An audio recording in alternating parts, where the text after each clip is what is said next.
कैसे हैं आप लोग? जरा एक ऐसी दुनिया की कल्पना करें जहां कोई यह बात नहीं समझता हो कि चंद्रमा पृथ्वी की परिक्रमा क्यों करता है या फिर पृथ्वी सूर्य के चारों ओर क्यों घूमती है। हवा में छोड़ने के बाद चीजें क्यों जमीन की ओर गिरती हैं और जब चीजों को एक स्थान पर रखा जाए तो फिर वे वहां क्यों टिकी रहती हैं। आइजक न्यूटन से पहले की दुनिया ऐसी ही थी। न्यूटन अपने समय के महानतम वैज्ञानिकों और गणितज्ञों में से एक थे। यद्यपि कई लोगों ने उनके सिद्धांतों की आलोचना भी की, पर न्यूटन ने गुरुत्वाकर्षण बलों और गति की समझ की एक पक्की नींव रखी। न्यूटन के जमाने में इस्तेमाल किए गए कैलेंडर के अनुसार उनका जन्मदिन दिसंबर 25 1642 था, लेकिन आज के कैलेंडर के अनुसार उनका जन्मदिन 4 जनवरी 1643 होता। उन्होंने एक महत्वपूर्ण और नई गणित का इजाद किया जिसे कैलकुलस कहा जाता है। अभी भी गणितज्ञ, वैज्ञानिक और इंजीनियर इसका उपयोग करते हैं। आइजक न्यूटन का जन्म 25 दिसंबर 1642 को वुलस्ट्रॉप बाय कार्लसवर्थ, लिंकनशायर, इंग्लैंड में हुआ था। उनके पिता का नाम भी आइजक न्यूटन ही था। वो एक भेड़ों के किसान थे।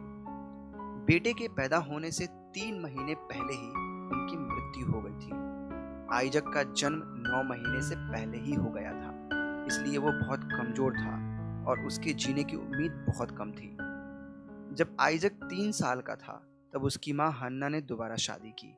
उसके बाद वो अपने नए पति बरनबास स्मिथ के साथ रहने चली गई। नए पति ने उन्हें आइजक को साथ लाने नहीं दिया। हन्ना ने बेटे को अपने माता पिता की देखभाल में छोड़ा, इसलिए अगले 7 वर्षों में आइजक ने अपनी माँ को बहुत कम ही देखा।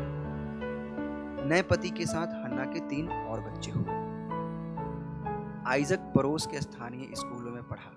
वहाँ के शिक्षकों के अनुसार वो आलसी था और पढ़ाई पर कम ध्यान देता था।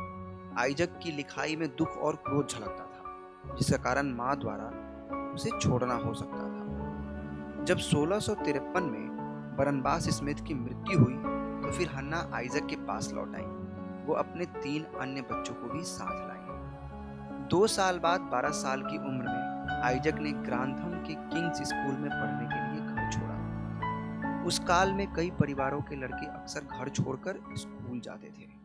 आइजक ने वहाँ कई बुनियादी विषय सीखे, लेकिन गणित नहीं सीखी, क्योंकि गणित वहाँ पढ़ाई ही नहीं जाती थी। आइजक को वहाँ की पढ़ाई बहुत उबाऊ लगी, इसलिए अपने ही बलबूते आइजक ने खोज की, प्रयोग किए और दुनिया कैसे काम करती है इस विषय पर सवाल पूछे।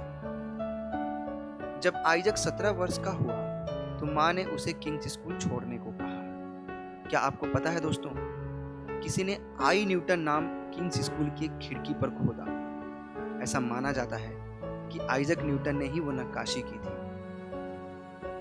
परंतु जब आइजक 17 वर्ष के हुए तो माँ ने उसे किंग्स स्कूल छोड़ने को कहा। वो चाहती थी कि वो भी अपने पिता की तरह ही भेड़ों का किसान बने। आइजक माँ के फैसले से खुश नहीं था और एक किसान के रूप में वो सफल भी नहीं हुआ। अगले साल माँ ने उसे किंग्स स्कूल वापस भेज दिया। 1 साल में आइजक ट्रिनिटी कॉलेज जाने के लिए तैयार हुआ, जो कैम्ब्रिज विश्वविद्यालय का हिस्सा था। विश्वविद्यालय के छात्र प्राचीन यूनानी दार्शनिक अरस्तु का अध्ययन करते थे, लेकिन न्यूटन नए नए विचारों के बारे में पढ़ना चाहता था।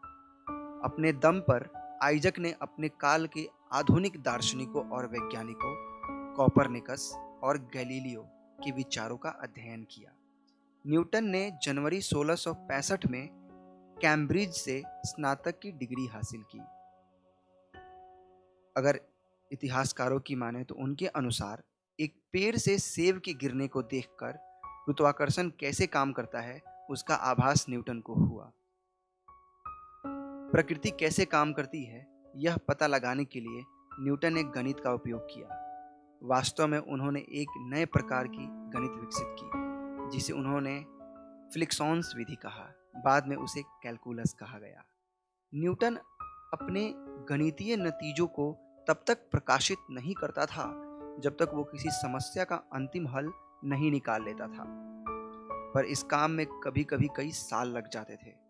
न्यूटन की गति और गुरुत्वाकर्षण जैसे प्राकृतिक बलों में विशेष दिलचस्पी थी, जिनके कारण चीजें स्थानांतरित होती थीं या फिर एक ही स्थान पर बनी रहती थीं। न्यूटन को इन बलों का कारण पता नहीं था, लेकिन उसे इतना पता था कि वो उनके प्रभावों को माप सकता था। न्यूटन ने प्रकाश का भी अध्ययन किया। न्यूटन को आने दो। अंग्रेजी के प्रसिद्ध लेखक अलेक्जेंडर पोप ने न्यूटन के बारे में लिखा, प्रकृति और उसके नियम रात के अंधेरे में छिपे थे। भगवान ने कहा, न्यूटन को आने दो और उसे प्रकाश लाने दो। पोप का मतलब था कि जब दुनिया के प्राकृतिक रहस्यों को अन्य लोग नहीं खोज पाए, तब उन्हें समझने के लिए ईश्वर ने न्यूटन को भेजा। आइजक न्यूटन के शोध का अध्ययन करने वाली और उनका प्रचार प्रसार करने वालों में इटली के वैज्ञानिक लौरा बस्सी अग्रणी थी। किसी भी यूरोपीय विश्वविद्यालय में भौतिकी पढ़ाने वाली वो पहली महिला भी थी। बस्सी ने 28 साल तक न्यूटन के भौतिकी पाठ्यक्रम को पढ़ाया। उन्होंने न्यूटन के विचारों का इटली में प्रचार प्रसार करने के लिए सबसे अधिक काम किया। बस्सी को प्रोफेसर का काम करने के साथ साथ शादी के बाद 12 बच्चों की परवरिश भी करनी पड़ी। बस्सी ने विश्वविद्यालय में अधिक जिम्मेदारियों, बेहतर वेतन और प्रयोगों के लिए बेहतर उपकरण के लिए लड़ाई लड़ी। न्यूटन का पालना नामक एक खिलौना न्यूटन के कुछ नियमों को दर्शाता है। न्यूटन ट्रिनिटी कॉलेज में प्रोफेसर बन गए। उन्होंने दिन और रात अध्ययन, प्रयोग करना और समस्याएं हल करना जारी रखा। 1672 में 30 वर्ष की आयु में न्यूटन को रॉयल सोसाइटी का सदस्य बनने के लिए आमंत्रित किया गया। रॉयल सोसाइटी वैज्ञानिक अनुसंधान को समर्थन देने के लिए बनाई गई थी। सोसाइटी के सदस्य अक्सर मिलते थे और उन चीजों के बारे में चर्चा करते थे जो उन्हें हैरान करती थी। अगर वे किसी समस्या को हल नहीं कर पाते तो वे चुनौती के रूप में उसे किसी और को दे देते थे। न्यूटन गणितीय समस्याओं को हल करने में सर्वश्रेष्ठ माने जाते थे। 1687 में न्यूटन ने 3 पुस्तकों का एक सेट प्रकाशित किया, जिसमें उन्होंने अपने सिद्धांतों का वर्णन किया था। फिलॉसफी नेचुरलिस प्रिंसिपिया मैथमेटिका तब तक के सबसे महत्वपूर्ण वैज्ञानिक कार्यों में से एक बन गया। इस पुस्तक ने उन्हें अंतहीन प्रसिद्धि दिलाई। न्यूटन ने गुरुत्वाकर्षण के नियम प्रस्तुत किए, जिससे पता चला कि आकाशीय पिंड जैसे कि ग्रह एक दूसरे की ओर क्यों आकर्षित होते हैं। उन्होंने यह समझाया कि वस्तुएं हवा और पानी में कैसे चलती हैं। उन्होंने अंतरिक्ष में ग्रहों और अन्य पिंडों की गति की व्याख्या की। न्यूटन ने बहुत अच्छी तरह से बलों की व्याख्या की कि चीजें कैसे स्थानांतरित होती हैं। इसलिए आज भी इस प्रणाली को न्यूटन की यांत्रिकी कहा जाता है। न्यूटन की गणित का उपयोग करके आप स्ट्रॉबेरी कटोरे में कैसे गिरती है उसके मार्ग का नक्शा बना सकते हैं।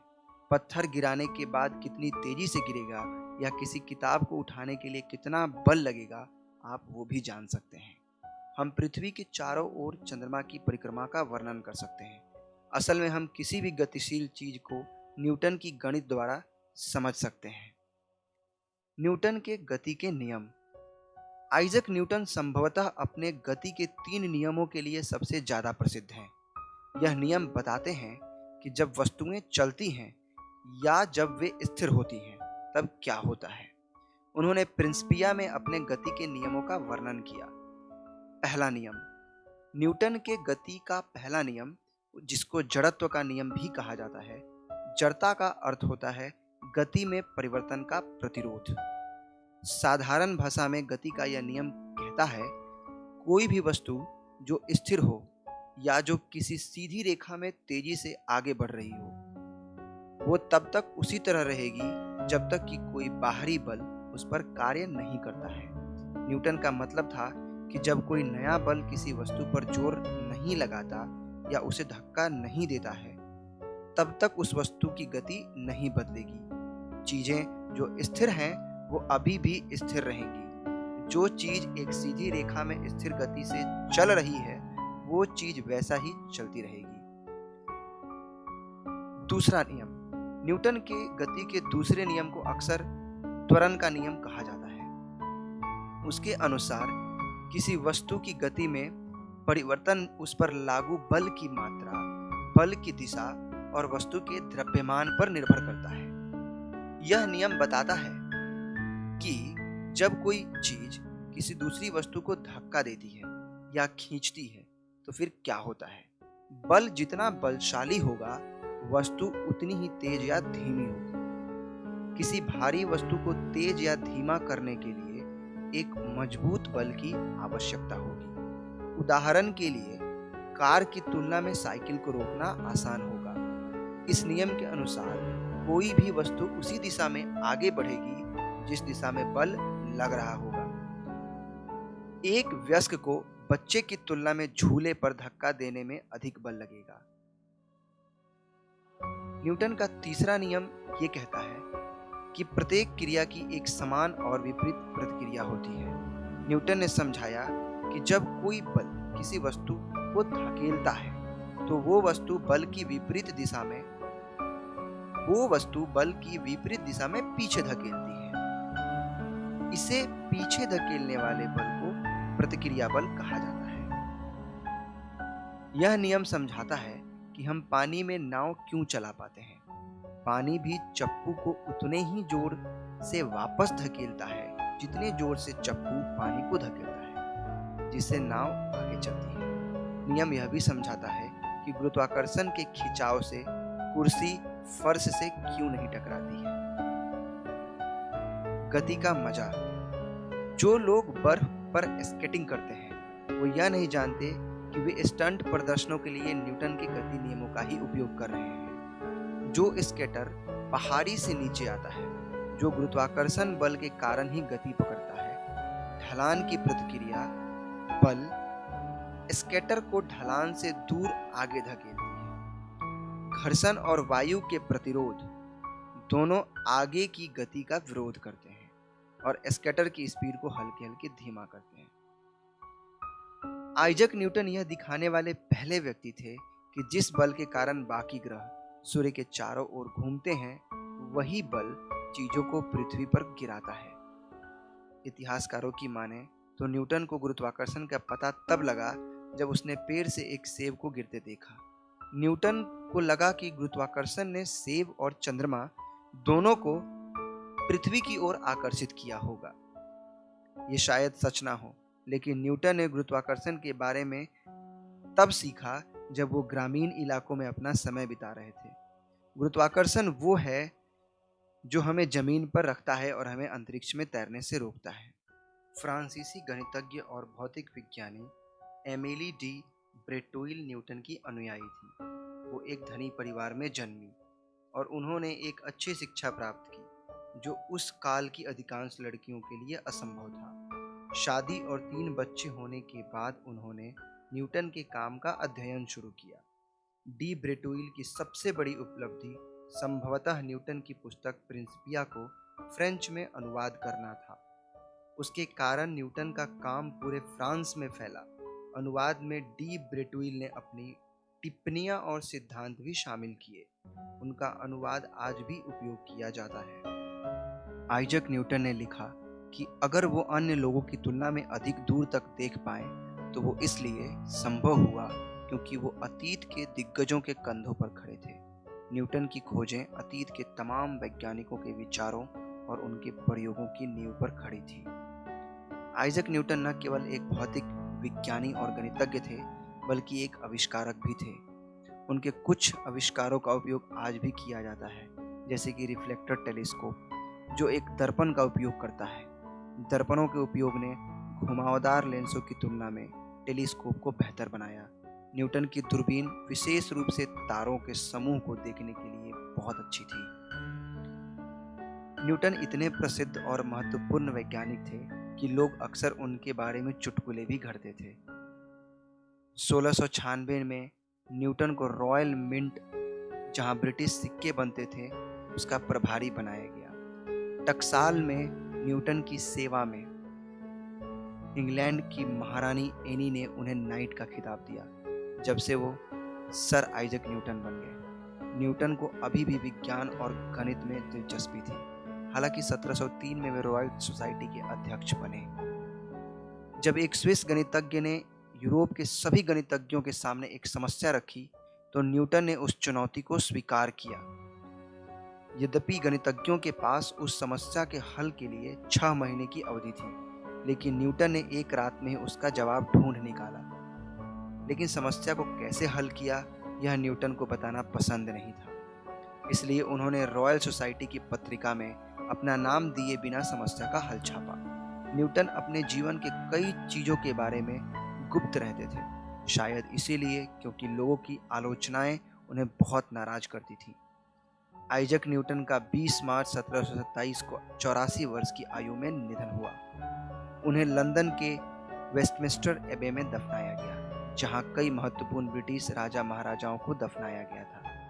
पर न्यूटन के विचारों और नियमों को उनके साथ वहां आराम के लिए नहीं रखा गया। सैकड़ों वर्ष तक न्यूटन के विचारों ने विज्ञान के लगभग हर क्षेत्र को प्रभावित किया। उनके निष्कर्षों से चिकित्सा, रसायन विज्ञान, रॉकेट विज्ञान, कंप्यूटर और अन्य क्षेत्रों में प्रगति हुई। महान आविष्कारकों ने परिशुद्धता के साथ काम करने वाली मशीनों और प्रौद्योगिकी को विकसित करने के लिए न्यूटन के नियमों का सहारा लिया। दुनिया आइजैक न्यूटन की वैज्ञानिक और गणितीय प्रतिभा की ऋणी है। उन्होंने दुनिया को बहुमूल्य जानकारी दी और विज्ञान और गणित देखने के लोगों के नजरिए को हमेशा के लिए बदल दिया। वी टेम्पल न्यूटन के इस कार्य को नमन करता है। धन्यवाद दोस्तों।